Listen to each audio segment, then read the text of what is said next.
పెన్షన్లను ఇంటింటికి వెళ్లి పంపిణీ చేయాలని ఎన్డీఏ కూటమి నేతల బృందం డిమాండ్ చేసింది. దీనిపై సీఎస్ కు ఫిర్యాదు చేసేందుకు ఎన్డీఏ కూటమి నేతల బృందం సచివాలయానికి వెళ్లింది.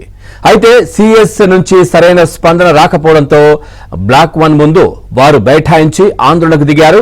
ఈసారి పెన్షన్ల పంపిణీ సమయంలో ఏ ఒక్కరి ప్రాణం పోయినా సీఎస్ జవహర్ రెడ్డి, సీఎం జగన్ బాధ్యత వహించాలని ఎన్డీఏ కూటమి నేతలు హెచ్చరించారు.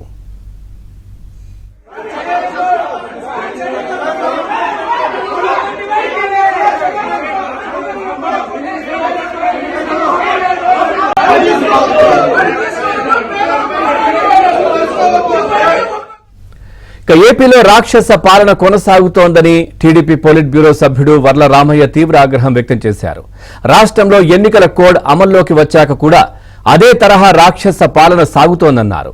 పెన్షన్లను ఇంటింటికి వెళ్లి పంచాలని సీఎస్ ను కోరాను అని వర్ల రామయ్య అన్నారు. ప్రభుత్వం వైఖరి వల్ల 33 మంది చనిపోయారని తెలిపారు. అలాగే పెన్షన్ల పంపిణీకి చాలా మంది ప్రభుత్వ ఉద్యోగులు ఉన్నారని చెప్పారు.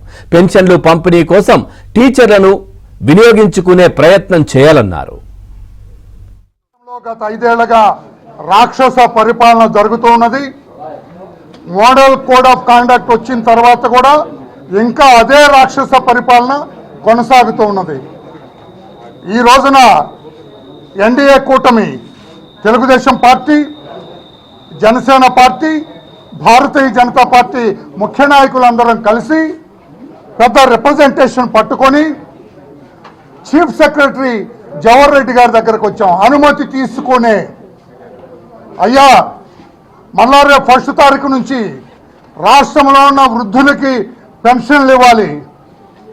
పోయినసారి మీ పొరపాటు వల్ల, మీ నిర్లక్ష్యం వల్ల, మీ అలక్ష్యం వల్ల, మీ తొందరపాటుతనం వల్ల, మీ దురుద్దేశం వల్ల, మీ దుర్మార్గపు ఆలోచన వల్ల 33 వృద్ధులు వాళ్ళ ప్రాణాలు కోల్పోయారు.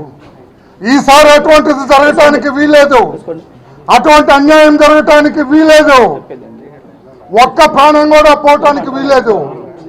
డోర్ టు డోర్ మీరు ప్లీజ్ డోర్ టు డోర్ మీరు పంపిణీ చేయాలి. అంతకుముందు ఏదైతే పంపిణీ చేశారో ఆ విధంగానే పంపిణీ చేయాలి. మీరేదో సిబ్బంది లేరంటున్నారట. బోళ్ళ మంది సిబ్బందులు ఉన్నారు, టీచర్స్ ఉన్నారు, సర్పులో ఉన్నారు, అంగన్వాడీ టీచర్స్ ఉన్నారు. వీళ్ళందరూ